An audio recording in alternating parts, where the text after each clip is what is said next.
Yeah, blase. That was Ty Dolla $ign featuring Future. Ray Shrimmer needed that hit. I'm telling you, they taking too long, man. Like No Type was last winter. I'm telling you, it's time I want to come on back. You taking too long, taking a year to come back. Exclusive Radio, WIIT 88.9. Your man DJ Pat exclusive, only for your eardrums. And I got special guest Will Gates in the building, y'all. Will Gates. What's going on? Yeah. Open World Films. Yep. Yes, sir. Let me just start off. The second question is going to be about that. So the first question is going to be, you're a film director. Yep. And how long you been doing it, and what made that your passion? Man, I've probably been doing it. At this point, I lost count. I want to say it's around 13 years. So how old were you when you started? When I started? Yeah. Fresh out of high school, I went to Columbia College. Okay. But what inspired me to go to film school in Columbia College was my senior year. We had ditched, and we went to go see the movie Belly, directed by one of my favorite. Hype Williams. Hype Williams was like the pioneer of thinking outside of the box in music videos, and that movie inspired me so much that I thought, like, this is something I would love to do, and something I would to learn how to do. And then there was a second movie I went to see, Blade. Those two movies changed my life. Why Blade? Man, it just the action sequences and the storyline and everything was just so cinematic. Blade and Belly, those were my two movies. How many times you saw those? Man, probably like 1,000 each. Like literally, like I'm not playing. Like, so it's a late night. You with a chick. Do you partake in smoke or? I drink. Or in spirits? Casually spirits. Yeah. A young lady, she's hyped. Uh-huh. She's trying to go to another level with you, and you turn on Belly? Nah, no sir. Okay, no. Okay. You know what I'm talking about? Those little situations you kicking it in. It's definitely Netflix and chill. Okay, so with Netflix, do you really like go into movies to, because you're part of the film culture, you're part of the art. You mean with a lady though? No. But in general, now we just talking about Netflix. My technique is putting the wackest movie on. So. Oh, okay. Yep. Good answer. Okay, but that's crazy. But real talk, when it comes down to when you turn on Netflix or you watch Netflix, do you really get involved in trying to look at independent films or different films to see like? Yeah. Do you get like into the science of it? Yeah, my pleasure is I love watching documentaries, so I'm always learning. Okay. I'm always and forever be a student of the game, so I'm always trying to learn. And I watch series, like I binge watch. So I watched the whole Narcos series in probably 3 days. Narcos. Yeah. Is that like Narcos? The new like about Pablo like they breaking it? Oh, okay. No. I seen a documentary about him, like on you gotta watch one of them 2 hour documentaries on YouTube. Narcos. I'm a big documentary guy too. And then my new show right now is I'm watching House of Horror. House of Horror. The cinema in that is just like mind blowing. On some nerve stuff. And that's the one with Angela Bassett got Lady Gaga. Okay. Dope. That's big. Okay, so let's jump back. Okay, open world films. Yeah. What made you choose that? Why is that your brand? Man, when we came up, it was me, my friend Skylar Wesby, and my nephew, which is my business partner, Willie Davis. We sat down, and we came up with a name that would be transcendent, and we would be able to cross promote. And from afar, you wouldn't know that it was 3 black kids that came up with the name. So we wanted to come with something. You don't want to be stereotyped. Yeah, like Loud Pack Films or something. Right. That's funny. No offense to Loud Pack Films. It's a real Loud Pack film out there. Oh, it is? Yeah. I just remember I was just in the gas station and they got them little donut joints with the little air fresheners with the hole in the middle, and they call Loud Pack fresheners or something like that. I Get Money Films and stuff. Like, I mean, my vision was way more broader. Like record labels be like that, don't it? Yeah. Pookie Slim Records. Oh man, see, people don't understand on with Will Gates, and you're pivotal because I've been seeing, like, I've been watching you in college. Been following you on Instagram in college, like 2-3 years ago. Right. And you're pivotal because you're key in the industry because everyone know everyone. Right. When I'm going back to Iowa this weekend at DJ. I was that one guy. I went to Iowa to school, but I knew all the locals and I knew all the university kids. Yeah. And they all come to that party to try to meet each other, right. but no one knows each other. Yeah. But I was that one dude. But luckily, I was the DJ, so I knew how to play the right music, right? The liaison, man. So it's like, with you, you're pivotal because, first off, you're top notch. You only mess with main artists, and then everybody sees that you're top notch. So, you get calls from everyone. Yeah. But you're pivotal. You reach out to everyone. You humble. You down to earth. So you talk to everyone. Yeah, I'm a people person. I always been, man. Always been a people person. I'm the life of the party, man. I'm cracking jokes and everything. Everybody always be like, I never thought you would be this cool. But you know what I'm saying? I'm a person too. So met you last night at a conversational piece. Yeah, I walked into that. I came to see Empire. You opened right up though. Yeah, I mean, cause I hate. Didn't you leave before Empire though? Nah, it was on. Oh, okay. It was on. I don't know. I just kind of like. I always like to state my opinion, and I kind of like I can't be quiet when I hear somebody talking about something they really don't know about. Right. And I felt like that was a lot of that going on. Like, man, you talking about weapons and things like that. It's like, man, cavemen were killing people, so it's not guns. But we could dive into that for a second. I want to learn a little bit about you. WIIT 88.9 exclusive radio. Your man DJ Pat exclusive, only for your eardrum. Shout out to Domi T the Prophecy, my co-host as well.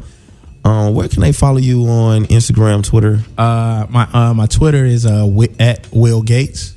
That's WILLGATES, and my Instagram is Will Gates OWF. That's OWF for Open World Films.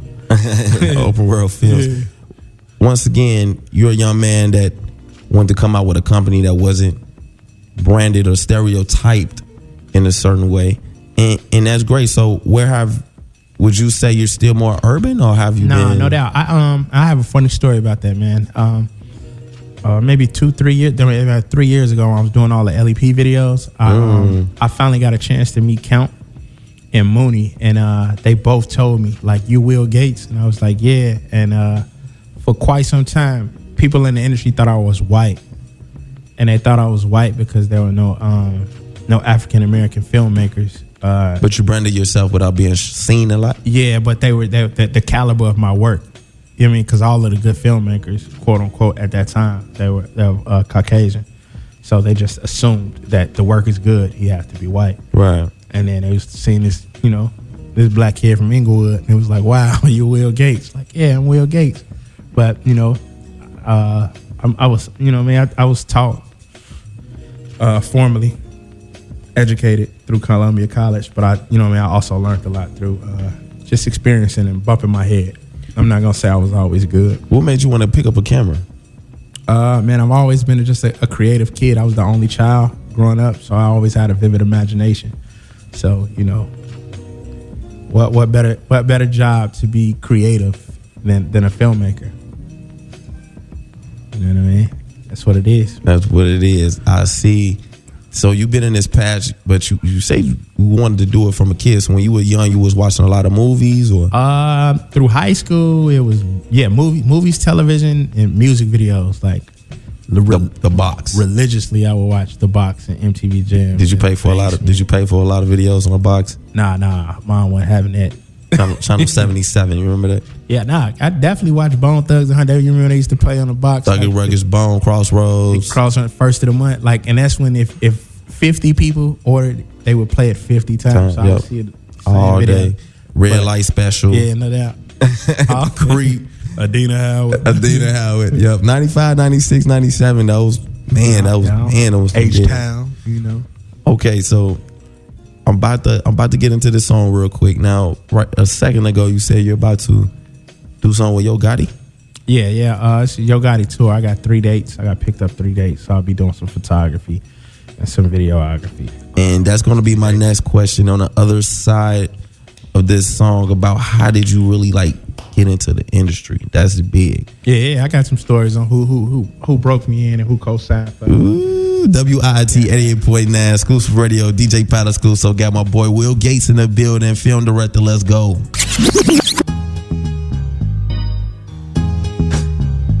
What up, this Lupe Fiasco hanging out with DJ Pat right here on Exclusive Radio. Yeah, we back at Exclusive Radio, WIIT 88.9.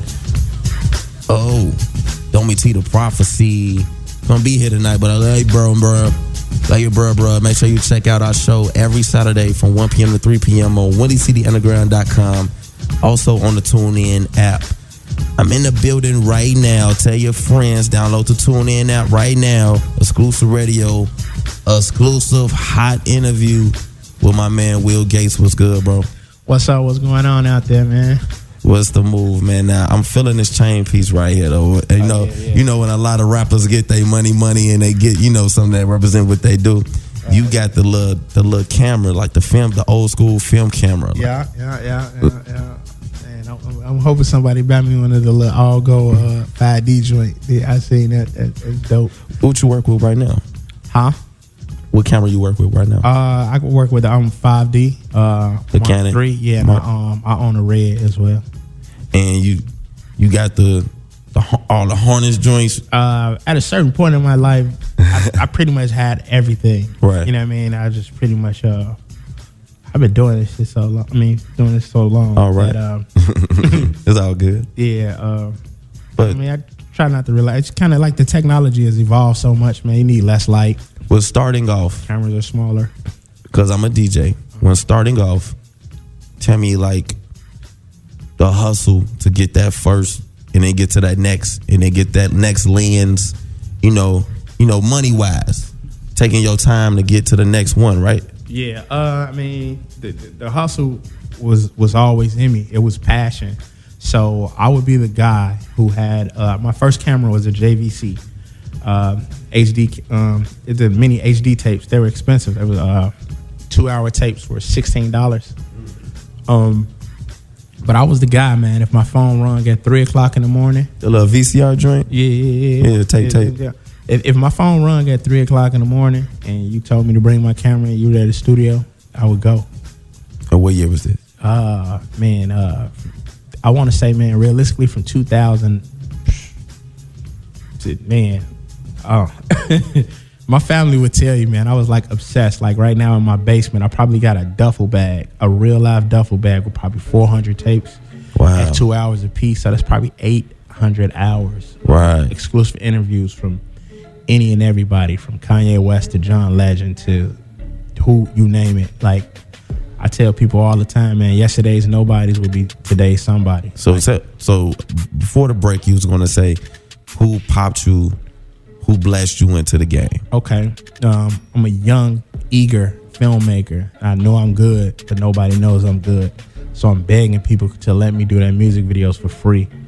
And that time and era, music videos cost maybe like $5-10 grand minimum because of what and I would tell people I would do it for free because I can get the equipment from school. So getting the equipment wasn't a problem, but nobody would believe me. Like, if you're giving something away for free, they automatically would think you're whack. Right. So I stumbled across, my big brother, Jojo Capone. Jojo Capone gave me one of my breaks, and who broke me mainstream was Bum J. Bum J, he gave me my first interview when he first signed to Atlantic. They gave him $1 million. So this is a real rapper, certified rapper that gave me a chance and allowed me to do music videos and interviews and hang with him and travel with him. Yeah. And really see the industry. And I'm forever indebted to him for that because he's the first rapper I ever seen with a real $100,000 chain, a $40,000 watch. Bought multiple cars. Like, we seen that rap money, that rap check. It was real. He was getting endorsements. He was in a McDonald's commercial. Right. On NBA, I don't know, it's 2K Alive. He was on, yeah. Yeah, and it was somebody. 2K09. Yeah, it was somebody that I actually knew and seen come up from nothing. So that all in itself was inspiration. It was like, it let me to know that the dream was real. Right. I seen it firsthand. That is big, bro. And I'm over here like when you say bump, you like, what happened? You know what I mean? Like, what was the focus at? You know, you had Kanye in the studio with you. But it was so much. Like, you got to think a young kid who had nothing, and they gave him a large amount of. It's kind of exactly what we're seeing right now with Chief Keef. Right. That it was nothing. It was no. Just a whole new era. It was a whole new era, and these guys were a little bit realer, so the money went a little bit faster. Right. That's big. How did you roll into other after Bump though? Man, just doing Chicago. Yeah, we did. We had a DVD magazine called because there was no YouTube or no World Star or none of that. So to get your hip hop news, you had to read a magazine or watch a DVD magazine. So there were two DVD magazines that really mattered in the street. There was one with Smack. Smack was doing all of the East Coast rappers because that's what was popping right at that time. And I was doing Smack DVDs. Yeah, and then we had the Midwest where, the Kanye Wests, the Commons, the Twisters, the Cat Ones, the Shaunas, and the Bump J's were emerging. So that gave me the foreground the plateau to be able to reach out to them because these are actually my friends. These are my peers. These are people I knew when the rest of the world was looking at them as rising stars. The Lupe fiascos, and that meant the crucial conflicts, the psychodrama that was still relevant at the time, and they all welcomed me with open arms. So I was getting exclusives on every and anything. So looking at that early era in the 2000s and looking at today, what's the difference between the two cultures and the artists? They got a little bit more easier. Like right now, for an artist could go into the studio, record a record, and put it right out to the world, and they can reach millions. Right. As well as for a music video, they can shoot a music video, and it can reach millions. Versus back then, we actually had to press up, CDs, and those CDs had to be hand to hand. And for the music videos, you had to, hit network or press it up on the DVD, which, at the time I bought 10 towers. So I was burning. We were manufacturing our own DVDs, packaging and shipping them. So it was like hand to hand. Now it's just everything was at an instant. Right here. You got these right here. Like a phone. I'm talking an era like I was probably one out of every 100 person that had a personal computer in his home. Like that was uncommon. You know what I mean? People didn't have computers or let alone internet fast enough to stream anything. Your style, so what made you jump? You kept just shooting music videos. What made your style like Hype Williams was your inspiration? When you say Hype Williams, you think like he's big for the fish lane. I wasn't really drawn to the fish eye. For me, that was kind of like that was his trademark. Right. But I did like the originality of him. Chris Robertson, Dave Myers, Joseph Kahn. I can go on and on. These are your mentors. Yeah. These are your inspirations. Yep. Cootie, this is my mentor, my real life mentor. Anybody know in Chicago? He's from Chicago. Cootie. Okay. Cootie Simmons. He shot Through the Wire. Okay. He shot the 30 for 30, the Ben Wilson story. Oh, wow. He shot the Ali. But cinematic. Everything is cinematic for me because I really have a formal education and I know about lighting and I know a lot about camera movement and camera styling. So everything I do comes from a movie standpoint. But it's I look at music videos as short 2-minute movies. Right. So that's what. And when everybody calls me, like if Fredo Santana called me and say, "Big bro, I need a movie," or when everybody called me, they say, "I need a movie. I need that classic open world," because open world films is known for telling stories. Some of my greatest music videos came from an artist named King Sampson. Waka Flocka let me do a 3-part short movie. When the Migos came to town, that was with you. Yeah. They're my homeboys. Coach K's, my mentor, good friend. How do you blend with other states? Cause you got kind of big with the Atlantic, real big with the Atlantic scene. Yeah, I mean the trap scene. You just be yourself, man. Like my little big brother Waka Flocka. Like we would talk about the dumbest things and argue and debate. Like you just don't go in there and be a yes man. Like yes, I like the Bulls, and I like, you know what I mean. They kind of want somebody to be like their regular self. I've never ever. I've always been like I don't want no lane. I don't do that, or you know what I mean. I just be myself here, and I always been able to voice my opinion and stand on it. I don't mind arguing with anybody. You know what I mean. Tell me your most critical story where you was like, I can't believe I'm here right now. Man, I got a lot of those.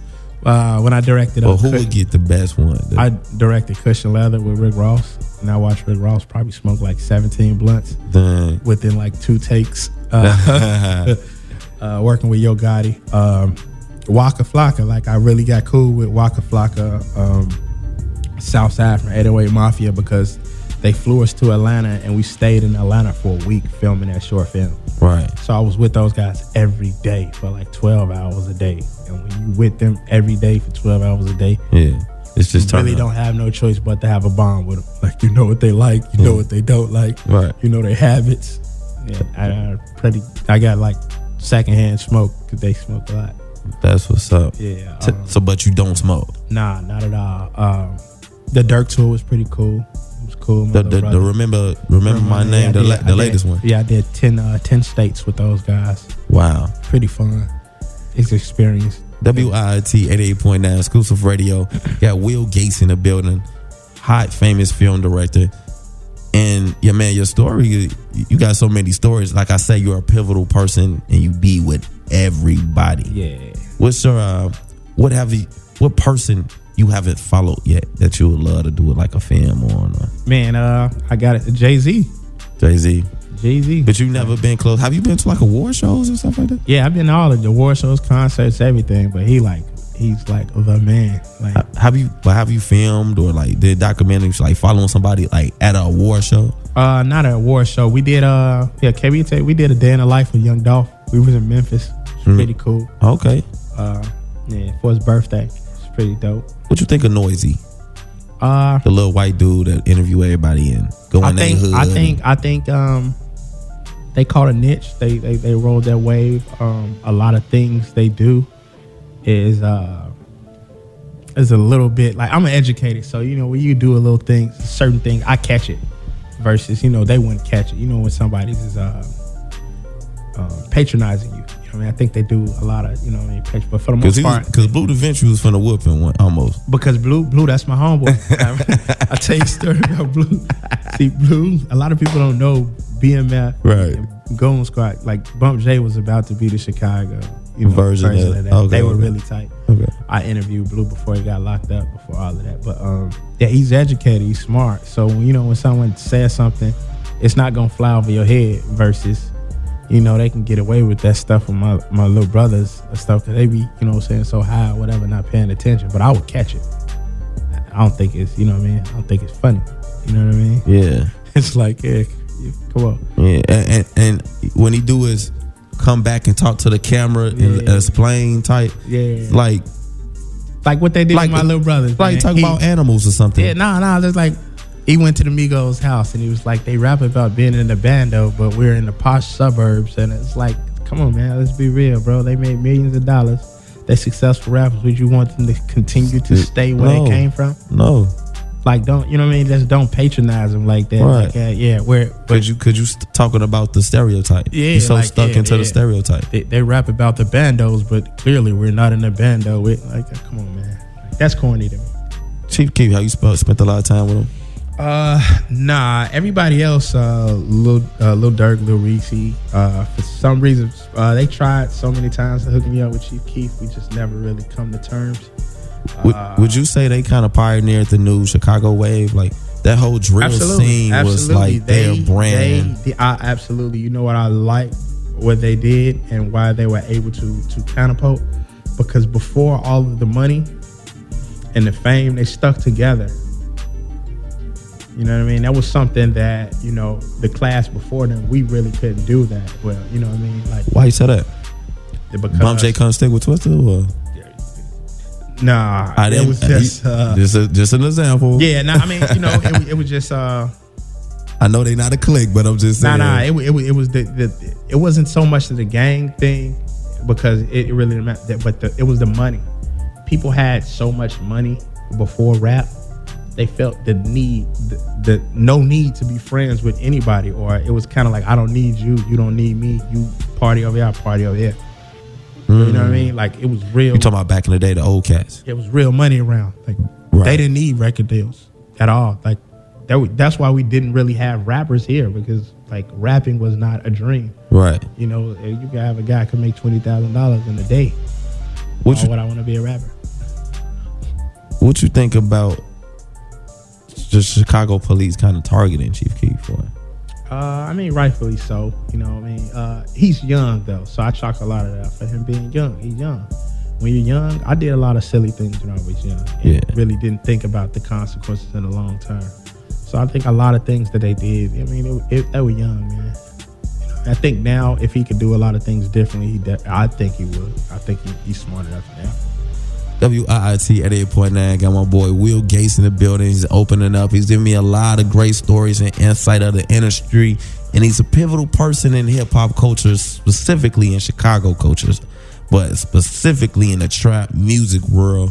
It's going down. My man Will Gates, film director. We be right back. Exclusive Radio. Let's get it. WIIT. Let's go. I got on my mother. Jury on.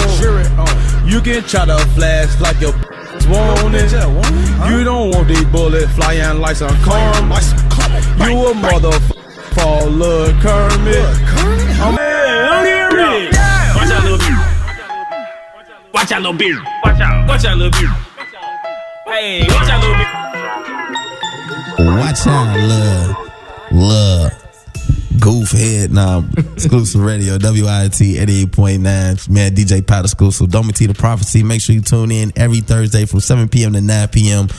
on WIIT, live from the 18 Cat Studio in Chicago, on campus at the Illinois Institute of Technology. I always love coming in this studio because it's like an all clear window studio. So I can see people walking through the halls, and then they be shocked when they hear real rap, real hip hop being played. So everybody be like shaking, dancing, be looking like, what's going on in there? I got my special guest, Will Gates, in the building. Yes, very pivotal person in hip hop culture today. From Chicago, and he's a film director, and he filmed so many videos, music videos, and feature films of this hip hop culture. And so much more as well, so much more. And we were just talking about how I just asked, did you have anything on Netflix? Because you say you do a lot of documentaries, and you got into National Geographic and National Geographic Drugs Inc. We did 2 Chicago, 1 Pittsburgh, 1 Austin, Texas that hasn't aired. Detroit. We did. Man, we did so many. And with that is, and you're not scared because you're urban, so you just used to it in every hood. Yeah, I mean, you know, a lion can go anywhere, man. That's how I look at it. For sure. Yeah, I know the rules. I know the do's and don'ts. But your dream is to get more on Netflix, or what's your dream? Like my TV? dream is to just film to complete a feature film, and once I do complete that feature film, I figure that the sky's the limit. I pretty much didn't hit every goal I set. Like when I first started, all I ever wanted to do was have a video on MTV Jams. Right, and you got a lot of them on World Star. Yeah, World Star. That was not a goal, man. I wanted to hit national. The TV, you know what I mean? national TV. And then after I hit MTV, my goal was to get MTV Jam of the Week. Where, I did that, I hit that. And then after I conquered MTV, my goal was to be on 106 in Park. And we did that with the D-Lo Shuffle. And then Revolt, I had videos on Revolt. So pretty much through with that, I hit my ceiling. So now I did... you done with interviews? Because you've been doing like this Vlad TV type thing, right? Yeah, I did. My homegirl I went to college with, she works for Vlad. So Vlad doesn't have anybody in the field per se. So when interviews are done around, she'll give me a call and ask me if I can do it. So, Oh, okay. Oh, yeah. And then stream it to him. Yeah. As long as Vlad cut that check. Right. That was the key word. You feel me? Yeah. But yeah, man. Feature films, man. Feature films and television. Have you worked with any like celebrity actors? Yeah, we did. Actresses. Yep. Michael J. Williams. Y'all know him as Omar from The Wire. Okay. This the homie. Oh yeah. A lot, man. I don't know. I just kind of draw a blank. It's pretty. Yeah. What you think about TV today? Power, of course. Power is killing Empire. I love Power. I like Empire. I know what the writer is trying to do. He's trying to break barriers because he is, Because he's trying to do what she did on Channel 7. I mean, what's my girl name on Channel 7? Got them 3 shows. He's talking about but they all seem like soap operas. It's Channel 7. Yeah, no. He's just trying to break down the barriers of heterosexuals, black and white. And he's crossing all of those barriers. Multidimensional. Yeah. So he's just basically just getting us accustomed to what future is TV reality now. Right. People can turn a blind eye to it, but it is what it is. It's always been around. It just was taboo. What would be your dream cast? First feature film, got about $3 million budget. That ain't no money these days, ain't it? Yeah, that's a micro budget. It's like 20 million, 30, 40 million. Oh man, was you around when like Dame Dash and them they had their little film thing going on? Yeah, absolutely. Paid in Full. That was a great movie. Yeah, it was a great movie, man. Belly. But what you kind of observe from like, I'm talking about like the paper planes, not paper planes, but Kevin Paper Hart Soldiers. first. Yeah, Paper Soldiers was funny as hell. When I seen that, I was like, this is hilarious. But that don't have. But you way bigger than that type of budget. But you would like to do movies that's like, what's the Michael Bay guy that had these bigger streams? Those are like $100 million. Yeah. But that's what I aspire to do. One of my greatest inspirations right now is Quentin Tarantino. I like how he takes risks. He really don't stick to the norm. I'm a risk taker. I've always been a risk taker. I always think outside of the box. Back when I was starting, before people actually trusted me and my vision, everybody would get the call like, yeah, I want you to shoot this video. And I'm thinking about a club scene. I was like, club scene? Like, why are we going to the club? It's like, why are we going to the club? But now they call me and say, man, what are your thoughts? And I actually take them there if they can afford it.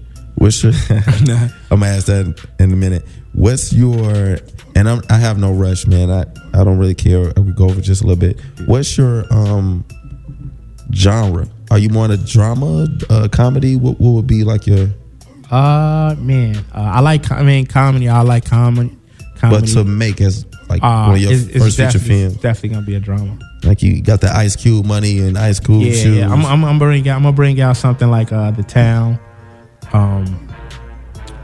Kill Bill. Yeah, okay. Things of that. Yeah, it's gonna be Tarantino. It's definitely gonna be a drama. A gory drama. A gory. You like scary movies? They just killed the baby. What you think about Chirac? So did you see it? I don't think anything about it until I see it. Right. I can't tell you when I'm gonna see it. Right. Have you seen Dear White People? Yeah. It's on Netflix. Yeah. Why that look like 2% of that? Like 2% milk, or do you got whole milk? Yeah. I mean, that look like it's the same actress. I mean, art is in it. It's subjective, so it's like that fake satire is in it. Yeah, I mean, but Spike Lee's always been making films like that. I know. Look at the School Days. And you made this point last night. You was telling them, about that, but I'm still like, man, it looked like Dear White People, but he just put his little tag on it and just like did a remix, like a Diddy remix. I mean, once you get into making films for the studio, the main objective is to make that money back. What you think about Tyler Perry? I love him. Yeah, and I love him. I love him just for the fact that he made something from nothing. Like he was homeless, he lived in his car, he pursued his dream. That's what that is why I kind of remain neutral. But when Spike Lee was bashing him, and I was like, how could you bash another African American filmmaker when you know how hard it is for an African American filmmaker to make it in this industry in the first place? Just the act, and you're making a deal out of him and his character when a woman dress when all of the greats have did it. You didn't say anything to Eddie Murphy, when he did it.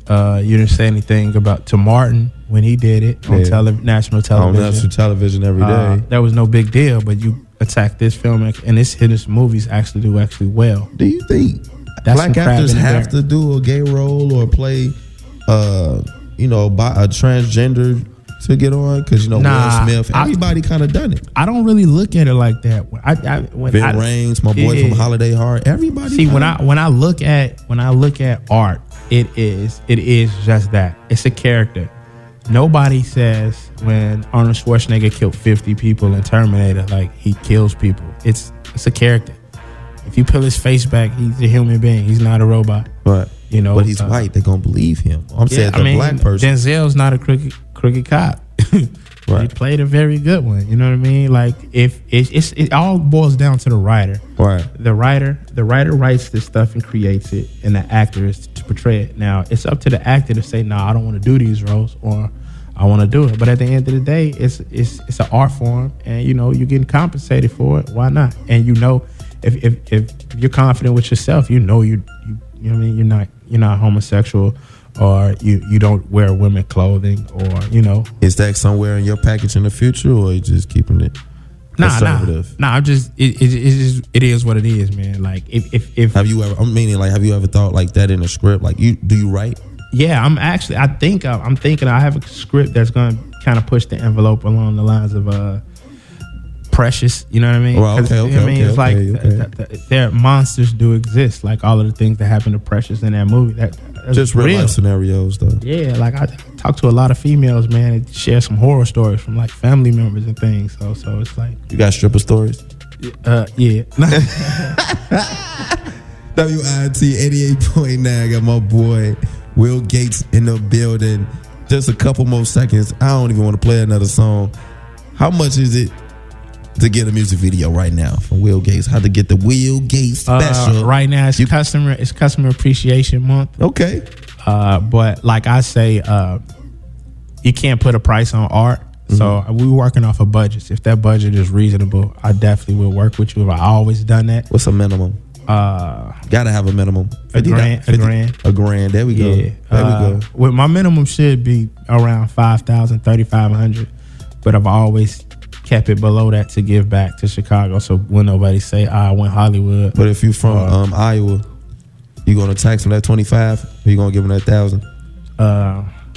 Because you told me the Chicago discount. Yeah, that's a Chicago discount straight through and through. But if you're in Iowa, it's the Midwest, you still got to pay for our room, board, travel. Of course. So, I just might, just because we like to go on road trips, man. Like, I'm going to Iowa tomorrow for 2 days. Yeah, everybody I work with, man, is my family, man. I'm family oriented. Like, I rarely work with people just to have a working relationship with them. Like, everybody that works for me, I always call them, and we personally hang out and get to know each other.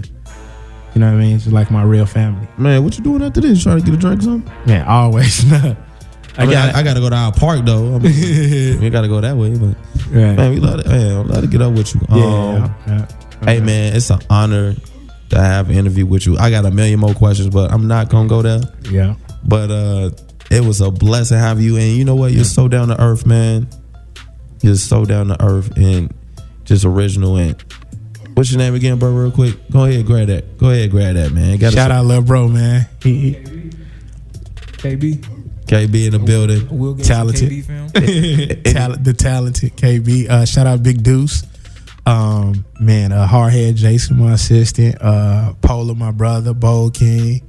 Lauren, Lil Bibby's manager. She's my mom. She just had first chemo. Get well, ma. Love wow. You. My Sorry big sister, that, Frida. Who else? I know I'm forgetting somebody, man. All my kids, baby Will, Samir, Sandy, all the people that believed in me before I was nothing. I love my family. Hey, where can they follow you at? Where can they see your movies? Where can they check out your films? Man, openworldfilms.com. That's the website. You can follow me on Instagram at Will Gates, OWF. I'm always smiling. I'm always going to show you give you some inspiration and show you some different things. You can follow me on Twitter at Will Gates. And my Facebook, I'm trying to narrow that down to just people I really know and keep that private. So, right. But, Let me get I got to get this. On my Snapchat, I keep forgetting about my Snapchat. Snapchat new. Snapchat, Will Gates, OWF. I got to get into the swing of it. Anything to tell young film directors, young cats probably in Colombia, got a camera, or just cats on the block who did the Snow on the Bluff Joan got hold of a camera and just filming and doing their thing. They do too. Man, learn your craft, man. Don't ever stop learning. There's always room to grow. You can learn and pull inspiration from the strangest places. I pull inspirations from my little brother all the time. He always showed me stuff that I just don't care to even know about, but he shed lights on a lot of things. Man, just learn, man. Just don't never think that you're too good and above everybody. That's the reason why I'm around 10 years later, because I've always been able to learn and adapt to the newest and switch up. I never just thought like, hey, I'm Will Gates. I could do whatever I want to. I'm always try to change. Man, appreciate you, brother, for coming on the show today. Yeah. Woo. Don't party too much, college kids. Hey, when you spending Christmas, man? How you doing the holidays? Oh, yeah, man. With my babies, man. My kids, man. Lil Will and Samir. We definitely gonna hoverboard it up. They don't know they got hoverboards. That's what's up. Yeah. You got the deal. You got it for the fall. Nah, man. One of my partners, man. He hooked it. He hit me over the head. He got you with $250 a piece. I spent $900, man. I got three out for $300. 3 out for $900. Nah, it was something that, people always come to me like, listen, if you do a video, I get us like, all right, cool. How long does it take to knock out a video? Man, for me, if this brother's on point, we can get you a video done in 2 days. But sometimes 2 days. Yeah, he be on this artsy stuff, man. It's like Erykah Badu. He got to be in the. You talking about with the editing or just the shooting part? Not all that, man. We shooting a day, edit it. It can be done in a day. Realistically, 2 days. But we like to give us a grace period because we got a lot of clients. Right. And who handled the administrative part with contracts? And y'all got a lady for that? You got somebody for that? Nah, we haven't found anybody we trust yet. So, Big Deuce pretty much handled all of the behind the scenes, the websites. Download the app, man. Download the Open World Films app on Apple or Android. I got the extended interview today. Thank you for coming on the show. Exclusive Radio, Will Gates. Make sure you tune in every Thursday, 7 p.m. to 9 p.m. WIIT 88.9, DJ Pat exclusive, Doma T the Prophecy, and also check out WindyCityUnderground.com every Saturday from 1 p.m. to 3 p.m. And I'm out. I'm going to leave y'all with this. We out. What up, though? It's your big homie Face Mob in the building. You tuned in to DJ Pat Exclusive Radio. Yeah! Exclusive.